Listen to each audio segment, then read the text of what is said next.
Hi everyone, welcome to another video. So in this video we'll learn about moving averages. So basically moving averages क्या होता है, ये भी एक indicator होता है और मूविंग एवरेज में भी काफ़ी सारे मूविंग एवरेजेस होते हैं अलग अलग टाइप के। इनके कुछ ऐसे नाम होते हैं, आपको दिखेगा जो मैंने लिखा है, first EMA, second MA, DMA, SMA, WMA। अब ये बहुत सारे हैं तो कुछ भी मैं इनको कॉम्प्लिकेट ना करते हुए सबसे पहले आपको ये बता देता हूँ कि EMA मतलब होता है exponential moving average, moving MA मतलब होता है मूविंग एवरेज, DMA मतलब होता है डेली मूविंग एवरेज, SMA मतलब होता है सिंपल मूविंग एवरेज और WMA मतलब होता है वेटेड मूविंग एवरेज। अब इसको कोई पढ़ने की या याद करने की ज़रूरत नहीं है, किसी काम का नहीं है, सिर्फ पता होना चाहिए बेसिकली। तो सबसे पहले ये समझते हैं मूविंग एवरेजेस का काम क्या होता है। ठीक है, तो दो ही मेन इंपॉर्टेंट चीज़ें होती हैं जिस पे अपने को ये काम आता है। पहला होता है कि मूविंग एवरेज हमें एक सपोर्ट रेजिस्टेंस प्रोवाइड करता है, यानी कि कुछ हमें क्रूशियल लेवल्स मिल जाते हैं जहाँ से प्राइस रिवर्स कर सकता है। और एक मूविंग एवरेज इसमें क्रॉस ओवर का काम होता है। क्रॉस ओवर मतलब कि समझते हैं एक बार अप्लाई करके। क्रॉस ओवर का सिंपल तरीके से मतलब है, अगर अभी हम एक जो मूविंग एवरेज का तरीका होता है, जो इंडिकेटर लगता है, वो कुछ ऐसे एक लाइन सी आती है। ठीक है, और वो प्राइस भी इसी के अंदर ही आसपास प्राइस कुछ घूम रहा होता है। तो टाइम ना वेस्ट करते हुए हम एक बार इसको लाइव तरीके से समझते हैं कि क्या यूज़ करना है, कैसे यूज़ करना है। और एक चीज़ हम सबसे पहले देख लेते हैं कि इसमें काफ़ी सारे जो हमें रखे हैं, इसमें से हम बिना कुछ सोचे इन तीनों मूविंग एवरेजेस को नहीं यूज़ करेंगे। ठीक है, कोई इतना यूज़ नहीं, क्योंकि ये सब ऑलमोस्ट सिमिलर होते हैं। सिर्फ पता होना चाहिए कि इनका मतलब क्या था, इसलिए मैंने आपको बता दिया। अब मैं इन तीनों को हटा देता हूँ और अपने पास बचते हैं EMA और MA। अब बेसिकली EMA जो होता है उसका मतलब एक्सपोनेंशियल मूविंग एवरेज और MA का मतलब होता है मूविंग एवरेज, सिंपल। ठीक है, अब क्या होता है कि मूविंग एवरेज जो होता है यानी कि MA, ये हमें एक पिछले प्राइस में जो पास्ट में हुआ है उसकी वैल्यू प्रोवाइड करता है। ठीक है, जो लास्ट प्राइस में जो भी हुआ है उसके हिसाब से हमें एक वैल्यू प्रोवाइड करता है। और जो EMA होता है, EMA हमें करंट प्राइस के हिसाब से एक वैल्यू प्रोवाइड करता है। तो थोड़ी सी कन्फ्यूजन लग रही होगी, तो सबसे पहले हम इंडिकेटर सेक्शन में जाएंगे। यहाँ मैंने टाइप करा EMA, तो यहाँ अपने को दिख गया मूविंग एवरेज एक्सपोनेंशियल, ये EMA की जो फुल फॉर्म होती है। ठीक है, एंड इसको मैंने फेवरेट्स में डाल दिया और मैंने यहाँ लिख दिया एक बार को MA। ठीक है, और मूविंग एवरेज तो इसको भी मैंने अपने फेवरेट्स में डाल दिया। तो अब इसको मैंने अप्लाई किया एंड आपको दिखेगा कि एक लाइन सी आ गई है प्राइस के पास ब्लू कलर की। अब ये क्या है, बेसिकली ये मूविंग एवरेज का एक इंडिकेटर है। तो अब मैं इसकी एक बार सेटिंग्स में आपको लेके जाऊंगा। यहाँ EMA पे अगर आप जाओगे सेटिंग्स पे, तो यहाँ पे एक आपको दिखेगा इसकी लेंथ। बाकी सब कुछ नहीं छेड़ना, कोई नहीं है, सिर्फ हम क्या करेंगे, इसकी लेंथ को कुछ एक बार पहले समझेंगे क्या है, कैसे काम करता है। अब ये 9 है, अगर मैं इसको 20 कर देता हूँ तो आपको देखेगा कि लाइन थोड़ा सा ऊपर नीचे हो गई। यहाँ अब मैं इसको 50 कर देता हूँ तो आपको अब देखेगा कि लाइन और ऊपर नीचे हो गई। अब मैं यहाँ इसको 200 कर देता हूँ तो ये लाइन और दूर होती चली जाएगी। तो बेसिकली मूविंग एवरेज के थ्रू हम एक मार्केट का ट्रेंड कैप्चर कर सकते हैं, ट्रेंड समझ सकते हैं कि प्राइस अगर मूविंग एवरेज के आसपास है या ऊपर है या नीचे है। तो इनका मतलब क्या है कि प्राइस अगर नीचे है तो मार्केट डाउन ट्रेंड की तरफ है, प्राइस अगर मूविंग एवरेज के ऊपर है तो अप ट्रेंड की तरफ है, प्राइस अगर मूविंग एवरेज के पास है तो वहाँ पे हमें प्राइस एक्शन के थ्रू एंट्रीज मिल सकती हैं। तो और तरीका से इसको हम कैसे बेस्ट समझ सकते हैं कि अभी जो मैंने इसमें अप्लाई करा ये है 200 मूविंग एवरेज। ठीक है, तो अब अपने को दो ही यूज़ करनी है, MA या EMA। EMA से हम बेसिक शुरुआत रख सकते हैं कि बिना कुछ और देखे हुए। अब सबसे पहले ये देखना है कि हमें ये पता लग गया कि EMA हमें सपोर्ट रेसिस्टेंस प्रोवाइड करता है। अब कईयों को लगेगा सपोर्ट रेसिस्टेंस तो हमने ऑलरेडी देख लिया है कैसे बनते हैं, लाइंस बनती है, लेवल्स बनते हैं कि ऐसे मेरे को कोई रेसिस्टेंस दिख रहा है तो मैंने यहाँ पे एक लाइन ड्रॉ कर दी, कोई सपोर्ट दिख रहा है तो वहाँ मैंने एक लाइन ड्रॉ कर दी, तो वो अपनी जगह बिल्कुल प्राइस एक्शन की थ्योरी है कि वो लेवल्स हमें मिलते हैं। मूविंग एवरेज में क्या होता है, अगर हम प्राइस एक्शन के साथ इसे यूज़ करते हैं तो हमें मार्केट के थोड़े से क्रूशियल लेवल्स का पता लगता है कि मार्केट किस पॉइंट से रिवर्स कर सकता है। ठीक है, तो इसको यूज़ करने का तरीका ये होता है कि अभी हमने इसमें अप्लाई करा है 200 EMA। ठीक है, अब इसको मैं थोड़ा सा सेटिंग्स वगैरह चेंज कर सकता हूँ। मैं इसको कलर वाइट कर देता हूँ और इसको थोड़ा सा लाइन को और बड़ा कर मोटा कर देते हैं। ठीक है, और दूसरा मैं इसमें दोबारा से मूविंग एवरेज एक्सपोनेंशियल लगाऊंगा। ये दूसरा आ गया, अब आपको दिखेगा ये दूसरी लाइन आ गई। अब पहला वाला हमारा जो है ये 200 मूविंग एवरेज है। ठीक है, अब दूसरी जो आई है इसको इसकी हम फिगर कर देते हैं 50 मूविंग एवरेज। ठीक है, इसके स्टाइल में जाके हम इसका कलर थोड़ा सा इसको ब्लू रहने देते हैं, लाइन को मोटा कर देते हैं और ये ओके कर दिया। ठीक है, अब मैं एक बार ये रेसिस्टेंस सपोर्ट हटा देता हूँ, तो अब आपको दिखेगा ये दो लाइन्स ही आ गई हैं, प्राइस इन्हीं के आसपास चल रहा है। तो पहले ये समझना बहुत ज़रूरी है कि ये 50 मूविंग एवरेज का मतलब क्या है कि पिछले 50 कैंडल्स के हिसाब से ये मूविंग एवरेज की लाइन इस प्राइस के आसपास आई है। ठीक है, मतलब पिछले जो 50 कैंडल्स हैं उनको कैलकुलेट करते हुए ये एवरेज के हिसाब से मूविंग एवरेज यहाँ बनी है। सेम गोज फॉर 200 की 200 जो बनी है वो पिछली 200 कैंडल्स को देखते हुए 200 मूविंग एवरेज बनी है। अब ये मैं देख रहा हूँ वीकली चार्ट, फ़र्क नहीं पड़ता, यानी कि वो उस कैंडल्स के हिसाब से जज होगी। अब मैं इसको डेली पे ले आऊँगा तो ये थोड़ा सा एडजस्ट हो जाएगी। मैं इसको 1 आवर पे ले आऊँगा तो ये और एडजस्ट हो जाएंगी। तो टाइम फ्रेम हमारा डिफरेंट थिंग है। ठीक है, टाइम फ्रेम का मैंने पहले भी बताया कि आप जिस तरीके के टाइम फ्रेम को ट्रेड करोगे आपको उस हिसाब से उस चीज़ को देखना है। हर एक टाइम फ्रेम पे बार बार देख के चीज़ें सिर्फ कॉम्प्लिकेट होंगी। अगर एक बिगिनिंग स्टेज है तो एक टाइम फ्रेम पे स्टिक रह के उसको समझना है और उसको हमें बैक टेस्ट करना होता है।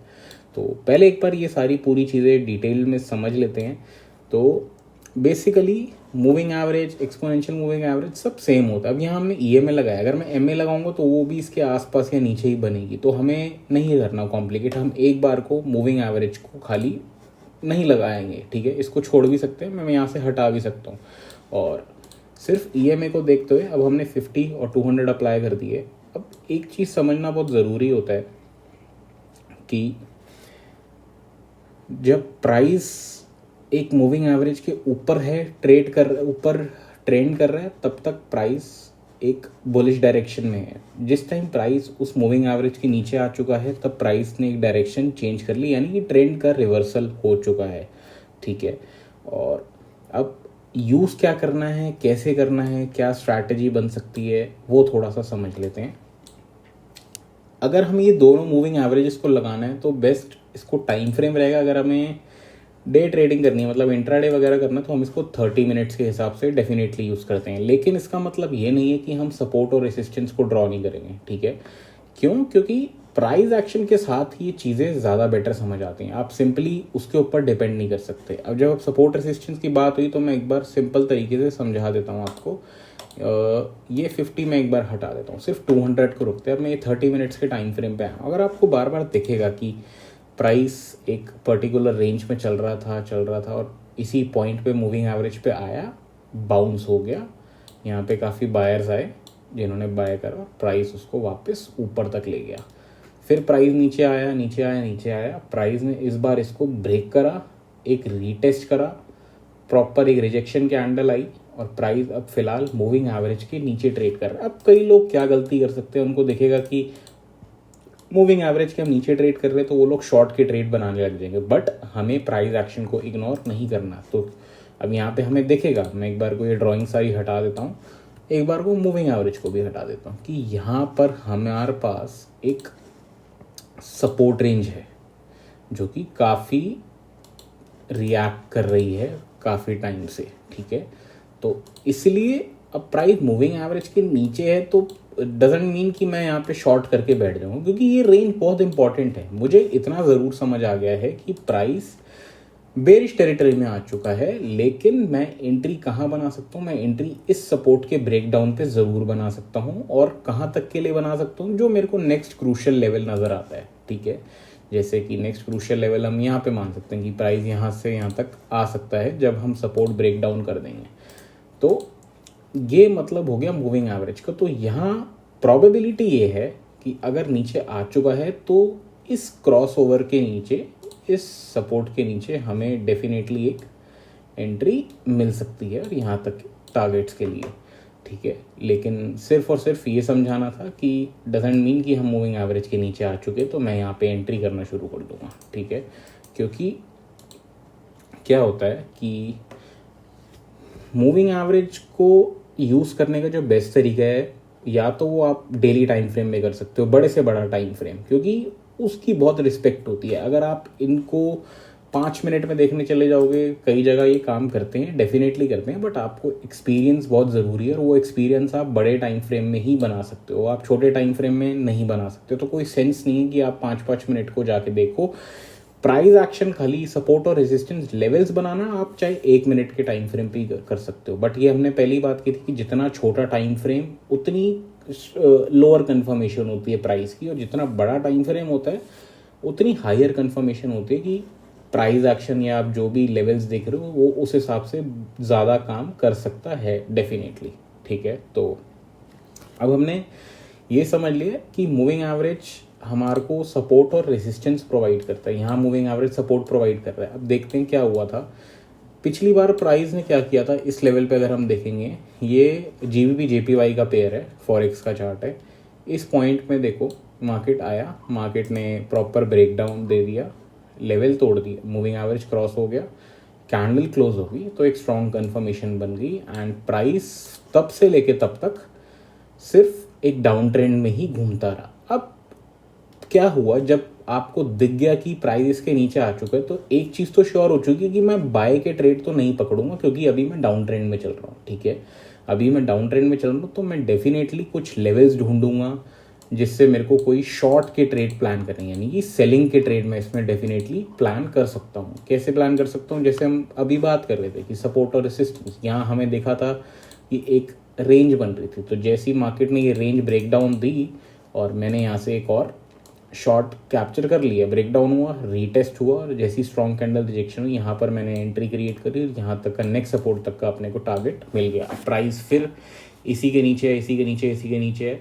अब ये जो एरिया था यहाँ पे लोग काफ़ी वॉच करेंगे, क्योंकि यहीं पे आपको पता लगेगा कि अब यहाँ पे प्राइस क्या कर रहा है। तो क्या हुआ, प्राइस ने यहाँ पर ब्रेकआउट वापस दे दिया और मार्केट का ट्रेंड वापस चेंज हो चुका है। मार्केट ने ब्रेकआउट दिया, रीटेस्ट किया और मार्केट वापस ऊपर जाने लग गया। पर्टिकुलर एक रेसिस्टेंस पे जाके मार्केट रिजेक्शन हुई, यहाँ पे भी रिजेक्शन हुई, यहाँ पे भी रिजेक्शन हुई। तो ये कोई ना कोई रेसिस्टेंस ही थे, तो इसीलिए मार्केट ने यहाँ रिजेक्ट किया।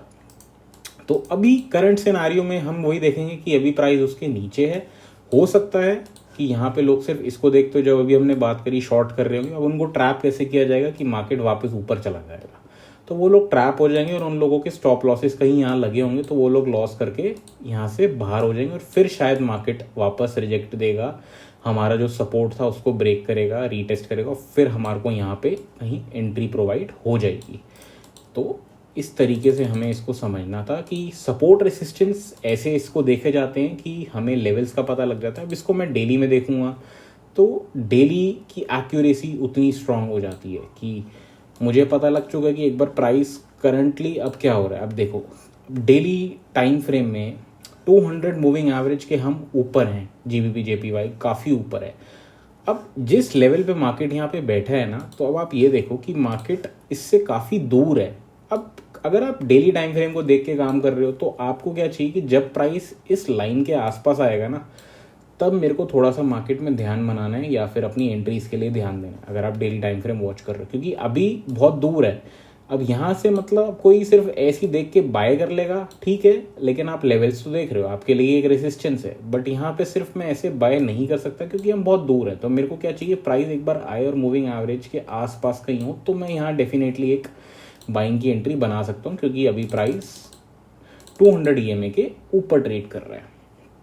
तो इसको सिर्फ ये तरीके से समझना था कि सपोर्ट और रेसिस्टेंस के साथ हम इसकी डेफिनेटली हेल्प ले सकते हैं एंड एंट्री और एग्जिट प्लान कर सकते हैं कि अगर मैं यहाँ पे कोई शॉर्ट ट्रेड प्लान कर रहा हूँ और एग्जाम्पल के लिए समझ लो कि ये 15 मिनट का चार्ट है और सेम ऐसा ही कुछ बना और मैं यहाँ पे एक शॉर्ट प्लान कर रहा हूँ, तो अगर मेरे को लेवल्स दिखने हैं तो मेरे को लेवल्स तो दिख रहे हैं कि कहाँ मैं प्रॉफिट ले सकता हूँ। एल्स जो मेरा बेस्ट लेवल होगा वो इस मूविंग एवरेज के ऊपर जब भी प्राइस आएगा मैं यहाँ पे निकल जाऊँगा, मैं यहाँ पे अपने टारगेट्स बुक कर लूँगा और मैं यहाँ बाइंग के लिए अपॉर्चुनिटी ढूंढने की कोशिश करूँगा प्राइस एक्शन के बेसिस पे।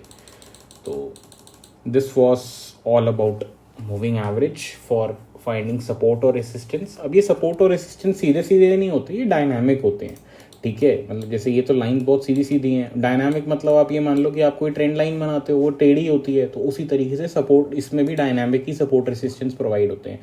इसको बेस्ट तरीका समझने का क्या होगा कि आपको रैंडम किसी चार्ट पे लगाओ, जैसे किसी भी चार्ट पे लगा लिया, अब ये जीबीपी का या गोल्ड पे लगा लो, किसी पे लगा लो और बैक टेस्ट करो, पीछे जा जाके देखो कि क्या होता है जब भी प्राइस ऐसे मूविंग एवरेज के ऊपर आता है। अब यहाँ हम देखेंगे कि कितना ज़्यादा प्राइस आया, इसके ऊपर कंसोलिडेट किया। अगर आप डेली टाइम फ्रेम को वॉच करोगे ना, अगर आप एक इन्वेस्टर हो यानी कि सिर्फ आप स्पॉट या इंडेक्स में काम करते हो कि एक चीज़ खरीद ली 2 रुपये की, जब 3 की हो जाएगी तो बेच देंगे, आप पेशेंटली काम कर रहे हो, तो आपको कोई लेवल्स देखने की ज़रूरत नहीं है। आप डेली टाइम फ्रेम का मूविंग एवरेज डेफिनेटली देख सकते हो। एक स्टॉक कभी भी आपको डेली टू EMA के आसपास नज़र आ रहा है, जैसे यहाँ ये घूम रहा था, ये बाइंग अपॉर्चुनिटी, ये बाइंग अपॉर्चुनिटी, ये बाइंग अपॉर्चुनिटी थी, ठीक है, डेली, क्योंकि डेली काफ़ी स्ट्रॉन्ग है तो आपको पेशेंटली टाइम देगा वेट करने के लिए और आपको एक अच्छी अपॉर्चुनिटी मिलेगी। मतलब आप बिना सोचे यहाँ इन्वेस्ट कर सकते हो, क्योंकि क्या होता है मेजॉरिटी ऑफ द ट्रेडर्स एक स्टॉक के अंदर, किसी भी एसेट के अंदर तब एंटर करते हैं जब उसकी बहुत ज़्यादा हाइप बन चुकी होती है और वो ऑलरेडी अपने अच्छे खासे हाई बना चुका होता है। यानी कि मेजॉरिटी ऑफ द ट्रेडर्स जो होते हैं वो यहाँ एंटर कर रहे होते हैं। जब वो यहाँ एंटर करते हैं तो यहीं से प्राइस रिवर्स होता है, क्योंकि उन लोगों को गेम से बाहर करना होता है और यहाँ पे फिर स्मार्ट लोग अपनी एंट्री बनाते हैं। क्योंकि क्या होता है यहाँ पे वो लोग ट्रैप होते हैं जिनको अब लगता है अब यहाँ से प्राइस नीचे चला जाएगा क्योंकि बहुत नीचे आ चुका है। क्योंकि आधे लोग सिर्फ और सिर्फ जजमेंट पे काम करते हैं कि मुझे लग रहा है प्राइस ऐसा करेगा, मुझे लग रहा है प्राइस ऊपर चला जाएगा, कोई न्यूज़ आ गई, कोई पैनिक बन गया, तो ये सब पैनिक क्रिएट करे जाते हैं ताकि आम इंसान, एक रिटेलर ट्रेडर जो है वो मार्केट से बाहर हो और जो बिग प्लेयर्स हैं मार्केट के वो अपनी बेस्ट एंट्रीज क्रिएट कर पाएँ, ठीक है। तो अगर आप एक इन्वेस्टिंग पर्पज से काम करते हो तो डेली टाइम फ्रेम पे डेफिनेटली मूविंग एवरेज के पास जब भी आपको एक स्टॉक मिलेगा, आप वहाँ पे ऊपर है बाउंस कर रहा है और आप यहाँ पे डेफिनेटली बाय कर सकते हो, ऊपर है बाउंस कर रहे डेफिनेटली बाय कर सकते हो, डेफिनेटली बाउंस पे बाय कर सकते हो। आपको अच्छा खासा एक टारगेट मिलेगा और अच्छी रेंज मिलेगी, ठीक है, क्योंकि टारगेट बड़ा है, टाइम भी ज़्यादा लेगा। आप यहाँ पे देखें कि अगर आपने इस कैंडल पे इसको बाय करा होता, इस ग्रीन कैंडल पे, तो ये कैंडल है करीबन 12 अक्टूबर 2022 की, तो एक पर्टिकुलर रेसिस्टेंस तक का टारगेट आपको जाके मिला 31 अक्टूबर 2022 को। तो आपने इस ट्रेड में करीबन 18-20 दिन का वेट करा है पेशेंटली, तो आपको कोई पैनिक सिचुएशन नहीं थी, आप एक इन्वेस्टिंग के उससे काम कर रहे थे। अब आप इंट्राडे करते हो तो आप छोटे टाइम फ्रेम देख रहे हो तो आप इतना लंबा होल्ड नहीं कर पाते, वहाँ आपको छोटे छोटे टारगेट्स पकड़ने होते हैं, ठीक है। शायद मैं इन्हीं लेवल्स को कैप्चर करूँगा, लेकिन यहाँ मैं ऐसे 8-10 ट्रेड बनाऊंगा छोटे टाइम फ्रेम्स को देखते हुए, क्योंकि वो मेरा एक्सपीरियंस है। लेकिन आपको धीरे धीरे ही बड़े टाइम फ्रेम से अपना एक्सपीरियंस बनाना पड़ेगा। तो ये तो बात होगी सपोर्ट और रेसिस्टेंस की।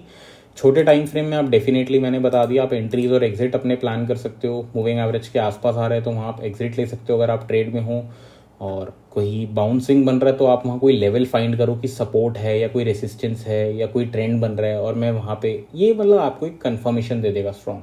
अभी हमने वही बात करी थी कि यहाँ पे कि मूविंग, हम इसको किस टाइम फ्रेम पे देख रहे थे, आई थिंक 30 मिनट्स पे देख रहे थे, ठीक है। तो 30 मिनट्स पे अभी यहाँ पे यही चल रहा है कि यहाँ पे काफ़ी लोग इस टाइम ट्रैप हो रहे होंगे जो सिर्फ और सिर्फ मूविंग एवरेज को देखते हुए बाय कर रहे होंगे, ठीक है, सेल कर रहे होंगे, सॉरी, क्योंकि अब यहाँ से पॉसिबली यहाँ से मार्केट वापस रिवर्सल ले सकते हो कि 3 बार यहाँ पे बाउंस आ चुका है। बट दैट डजेंट मीन कि मैं अभी बाय कर लूँगा, क्योंकि मुझे ये पता है कि प्राइस अभी इसके नीचे है। तो मेरा प्लान बहुत सिंपल है, प्राइस इसके ऊपर जाएगा, कैंडल क्लोज कर देगा 30 मिनट्स की, तो मैं डेफिनेटली एक बाइंग प्लान कर सकता हूँ यहाँ तक के टारगेट्स के लिए, या फिर प्राइस नीचे आएगा, कैंडल क्लोज कर देगा और एक रीटेस्ट मिलके रिजेक्शन आएगी, तो मैं इस रिजेक्शन के या तो लो के ब्रेक पे एंट्री कर सकता हूँ या मैं यहाँ भी एक एंट्री प्लान कर सकता हूँ और यहाँ स्टॉप लॉस लगा सकता हूँ। सेम केस में जो मैं बाय करूँगा उसका स्टॉप लॉस मैं एक सपोर्ट के नीचे लगाऊंगा, तो ये थोड़ा सा डिसेंट और जेन्युइन स्टॉप लॉस कहलाएगा। तो ये जो जोन है बीच का, इस जोन में मैं कुछ नहीं करूँगा, ये मेरे लिए एक नो ट्रेड जोन बन चुका है। तो ये ही एक सिंपल तरीका होता है और सपोर्ट और रेसिस्टेंस मूविंग एवरेजेस के थ्रू फाइंड आउट करने का। अब क्रॉसओवर क्या होता है, अभी हमने समझा था कि एक तो सपोर्ट रेसिस्टेंस प्रोवाइड होता है और एक क्रॉसओवर प्रोवाइड होता है। क्रॉसओवर क्या होता है, बेसिकली मैंने दूसरी मूविंग एवरेज भी यहाँ लगा ली, ठीक है। अब ये ब्लू वाली 50 है, वाइट वाली 200 है। लेवल्स मैं फिर से हटा देता हूँ। तो जब भी ब्लू लाइन ऊपर से वाइट लाइन को क्रॉस करेगी तो प्राइस डाउन ट्रेंड में जाना शुरू हो जाएगा, यानी कि इसको कहते हैं गोल्डन क्रॉस, कि जब भी प्राइस ऊपर से ब्लू लाइन वाइट लाइन को क्रॉस करेगी तो वो गोल्डन क्रॉस है, मतलब कि अब यहाँ से ट्रेंड चेंज होने वाला है। सेम केस में जब भी लाइन नीचे से ब्लू लाइन वाइट लाइन को क्रॉस करेगी तो वो एक गोल्डन क्रॉस है, वहाँ से प्राइस की डायरेक्शन वापस चेंज होने वाली है। अब अपने को कंफ्यूज नहीं होना कि रट्टा ना लगाना पड़े, ब्लू लाइन कौन सी है 50 है, वाइट कौन सी 200 है। सिंपल तरीका समझने का क्या है, जो लाइन प्राइस के सबसे पास होती है वो छोटी है, जो लाइन प्राइस के सबसे पास होती है वो छोटी है। तो सबसे पास कौन सी है, ब्लू लाइन, तो blue line 50 moving average, EM exponential moving average, और जो वाइट है वो है 200 मूविंग एवरेज, क्योंकि वो प्राइस से काफ़ी दूर है, ठीक है। तो अब थोड़ा सा एग्जांपल समझते हैं। अभी यहाँ पे प्राइस प्रॉपर एक अप ट्रेंड में चल रहा है, एक हम अप ट्रेंड की रेंज बनी हुई है, ठीक है। अब हम ढूंढते हैं कि क्रॉस ओवर कब हुआ था, किस पॉइंट पे हुआ था। यहाँ पर देखेंगे तो जब ब्लू लाइन ने नीचे से प्राइस को वाइट लाइन को क्रॉस किया यहाँ पे, तो मार्केट ने ट्रेंड चेंज कर लिया और मार्केट यहाँ से रिवर्स होके अब अप ट्रेंड में आ चुका है, ठीक है। लेवल्स मैं देख रहा हूँ वो डिफरेंट थिंग है, लेकिन मेरे को एक सिनेरियो तो मिल चुका है कि मेरे को ट्रेड बाय के लिए प्लान करना है, क्योंकि हम गोल्डन क्रॉस के ऊपर है और एक अप ट्रेंड की डायरेक्शन है। तो ऐसे में मैं शॉर्ट ट्रेड के प्लान करूँगा तो मैं ट्रेंड के अगेंस्ट जाके काम करूँगा, वो गलत होता है। सेम केस में यहाँ क्या हुआ था, ब्लू लाइन ने वाइट लाइन को क्रॉस करा ऊपर से नीचे, ठीक है। 50 ने 200 को ऊपर से नीचे जैसे ही क्रॉस करा, ट्रेंड चेंज हो चुका है, प्राइस नीचे जाता रहा, ठीक है। क्योंकि यहाँ पे मुझे ये पता लग गया कि ट्रेंड चेंज है, तो मैं यहाँ पे बाय के लिए तो प्लान नहीं करूँगा, सिर्फ सेल के लिए प्लान करूँगा, ठीक है। सेम केस में पीछे जाके देखेंगे, यहाँ पे फिर यही हुआ, ब्लू लाइन ने नीचे से क्रॉस किया, अब ट्रेंड हो गया, डायरेक्शन चेंज हो चुकी, बाउंस हुआ लेकिन चलता रहा। सेम यहाँ पे देखेंगे, क्रॉस ओवर ब्लू लाइन ने ऊपर से वाइट लाइन को क्रॉस किया तो ट्रेंड चेंज हो चुका है। क्योंकि क्या होता है, सिंपल तरीका इसको समझने का और भी है कि जब प्राइस ऊपर से नीचे आएगा तो ऑब्वियसली ब्लू लाइन ऊपर ही चल रही होगी और फिर वो वाइट को क्रॉस करेगी, क्योंकि वो अप ट्रेंड से डाउन ट्रेंड में जा रहा है। जब प्राइस नीचे होगा तो वो ब्लू लाइन नीचे होगी और वो ऊपर शिफ्ट, जब उसको डायरेक्शन करना तो वो नीचे से क्रॉस करेगा वाइट को और तब डायरेक्शन चेंज हो जाएगा। तो this is all about cross over. अब आप सिंपल इसको ये भी देख सकते हो कि क्रॉस ओवर होते ही आप अपनी एंट्रीज डेफिनेटली क्रिएट कर सकते हो और एक शॉर्ट टर्म ट्रेंड के लिए। लेकिन अगर छोटे टाइम फ्रेम जैसे कि ये 30 मिनट्स 15 मिनट्स को देखते हुए कर रहे हो, तो यहाँ पे आपको थोड़ा सा लेवल साथ में रखोगे सपोर्ट रेसिस्टेंस, तो आपके लिए ज़्यादा ईजी रहेगा। स्ट्रॉन्ग कन्फर्मेशन होंगी, क्योंकि 2-3 कन्फर्मेशन जब एक साथ मिलती है तो वहाँ अपने को स्ट्रॉन्ग कन्फर्मेशन हो जाती है कि प्राइस डेफिनेटली हमारे फेवर में जा सकता है। अब मूविंग एवरेज का हमने ये कॉन्सेप्ट क्लियर कर लिया है। अब आपको इसमें बहुत सारे तरीके होते हैं, ठीक है। कि ये 50 है, मैं इसको 30 भी कर दूंगा, इसको मैंने 30 कर दिया, और जो यहाँ पे 200 है 200 को मैंने कर दिया 9 मूविंग एवरेज कर दिया, तो वो उतने दिन के हिसाब से आ जाएगा, ठीक है। कि और देखो प्राइस काफ़ी पास हो चुका। अब मैं इसको ले आता हूँ 5 मिनट के टाइम फ्रेम पे। तो हर तरीके का ट्रेडर हर मूविंग एवरेज को यूज़ करता है अपने एक्सपीरियंस के हिसाब से, ताकि वो हर एक नंबर को लगा के ना बैक टेस्ट करते हैं और देखते हैं कि किस पॉइंट पे प्राइस काफ़ी डायरेक्शन चेंज कर रहा है, तो उसको वहाँ से स्ट्रॉन्ग कन्फर्मेशन पता लगता है। अब हम इसमें एक चीज़ और डेफिनेटली प्लान आउट कर सकते हैं कि जो ये 30 मूविंग एवरेज को मैं एक बार को हटा देता हूँ। अब आप ये समझ लो, आप किसी ट्रेड में हो और आप किसी ट्रेंड को राइड कर रहे हो, आप बाय करके बैठे हो, तो आप उसको तब तक भी राइड कर सकते हो। ये 9 मूविंग एवरेज जो हमने लगाया है, ठीक है, जब तक प्राइस 9 मूविंग एवरेज के नीचे ट्रेड कर रहा है तब तक आप उस ट्रेंड को राइड कर सकते हो। यहाँ पे ट्रेंड चेंज हुआ, यहाँ पे आप अपना ट्रेड एग्जिट कर सकते हो, ठीक है। अब प्राइस फिर 9 EMA के ऊपर है तो यहाँ अभी कोई ट्रेड नहीं बन रहा। इसका मतलब ये नहीं है कि मैं यहाँ पे बाय करके बैठ जाऊँ, क्योंकि मैं प्राइस एक्शन भी देखता हूँ। तो मेरे लिए अभी ये एक रेसिस्टेंस है, ये एरिया। तो प्राइस अगर इसके ऊपर जाएगा तो मैं डेफिनेटली एक नेक्स्ट रेसिस्टेंस तक बना सकता हूँ। साथ साथ मुझे ये पता है कि हम मूविंग एवरेज के ऊपर हैं, तो ये बेस्ट तरीका होता है कि ट्रेंड को राइड करने का।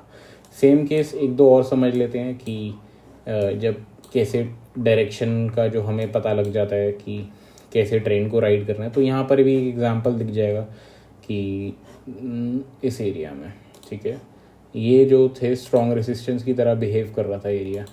यहाँ पे इवेंचुअली क्या हुआ, पहले प्राइस 9 मूविंग एवरेज के नीचे ट्रेड कर रहा था, तो मैं शॉर्ट के ट्रेड डायरेक्शन में ही बैठा था। जैसे ही प्राइस इसके ऊपर आ चुका है तो मैंने अपना ट्रेंड चेंज कर लिया। यहाँ पे मार्केट बुलिश हो चुकी है, लेकिन मुझे साथ साथ ये पता था कि यहाँ पे भी एक रेसिस्टेंस है। तो रेसिस्टेंस ब्रेकआउट हुआ स्ट्रॉन्ग, यहाँ पे काफ़ी लोग ट्रैप हुए होंगे, फिर मार्केट रीटेस्ट करने आया।